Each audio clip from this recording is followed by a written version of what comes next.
दोस्तों, अब बारी है कुमकुम भाग्य के उस बड़े धमाके की, जिसका इंतजार हर दर्शक कर रहा है।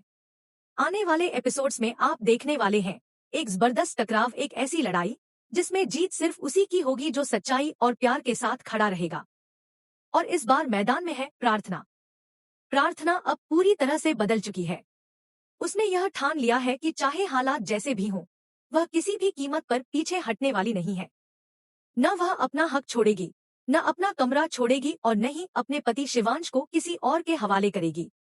उसका यह इरादा ही कहानी को और भी मजेदार और रोमांचक बना देता है। लेकिन दोस्तों, जहां प्रार्थना अपनी हिम्मत दिखा रही है, वहीं दूसरी तरफ खड़ी है सोनालिका। सोनालिका का इरादा भी किसी से कम नहीं है। उसने तय कर लिया है कि इस बार वह प्रार्थना को इतना परेशान करेगी कि वह खुद ही इस घर से भाग जाएगी। वह सोचती है कि प्रार्थना डर जाएगी, टूट जाएगी और हार मान लेगी। लेकिन जैसा कि कहते हैं, सच्चाई के सामने झूठ ज्यादा देर टिक नहीं पाता। अब जरा सोचिए, सोनालिका अपने दिमाग में क्या क्या प्लान बना रही है। उसने यह ठान लिया है कि इसी रात वह प्रार्थना को इतना तंग करेगी कि प्रार्थना का जीना मुश्किल हो जाएगा। लेकिन किस्मत को कुछ और ही मंजूर है। दरअसल प्रार्थना इस बार किसी चाल में फंसने वाली नहीं है, बल्कि अब वह खुद सोनालिका को उसके ही खेल में मात देने के लिए तैयार है। और सबसे बड़ा झटका सोनालिका को तब लगता है जब प्रार्थना यह तय करती है कि वह शिवांश के कमरे में ही रुकेगी। अब जरा सोचिए, प्रार्थना शिवांश के कमरे में होगी तो सोनालिका क्या कर पाएगी। यही तो वजह है कि अब सोनालिका के दिल में डर बैठने लगता है। उसे लगता है कि कहीं यह नजदीकियां सच में बढ़ न जाएं और शिवांश का दिल हमेशा के लिए प्रार्थना के साथ न जुड़ जाए। यही डर उसके गुस्से को और बढ़ा देता है। आने वाले एपिसोड्स में आप देखेंगे कि जैसे जैसे शिवांश और प्रार्थना एक दूसरे के करीब आते जाएंगे, सोनालिका के अंदर की जलन और भी ज्यादा भड़कने लगेगी।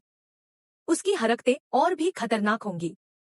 वह हर हाल में चाहती है कि शिवांश सिर्फ उसका हो, लेकिन सच्चाई यह है कि किस्मत ने शिवांश और प्रार्थना को एक दूसरे के लिए ही बनाया है।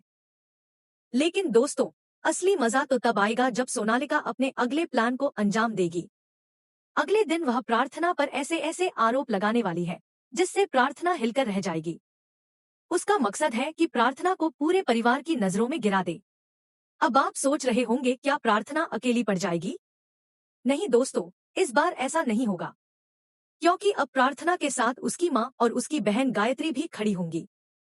और जब माँ और बहन का साथ हो तो जीत मिलना तय है। यही वजह है कि अब सोनालिका को अपने ही जाल में फंसते देर नहीं लगेगी। आने वाले एपिसोड में हम सब देखेंगे कि प्रार्थना अपनी सच्चाई और मजबूती से सोनालिका को ऐसा जवाब देगी कि वह हमेशा याद रखेगी। और इस बार अंत वही होगा जिसका सभी को इंतजार है, प्रार्थना की जीत और सोनालिका की हार। लेकिन यहाँ एक और ट्विस्ट छिपा है। बहुत जल्द शिवांश को यह सच पता चलने वाला है कि प्रार्थना की कोई गलती नहीं है। असल में वह यह सब इसलिए कर रही है ताकि शिवांश के साथ रह सके और उसे हर खतरे से सुरक्षित रख सके। अब सोचिए दोस्तों, जब यह सच्चाई शिवांश के सामने आएगी तो उसका अगला कदम क्या होगा? क्या वह हमेशा के लिए प्रार्थना का हाथ थाम लेगा,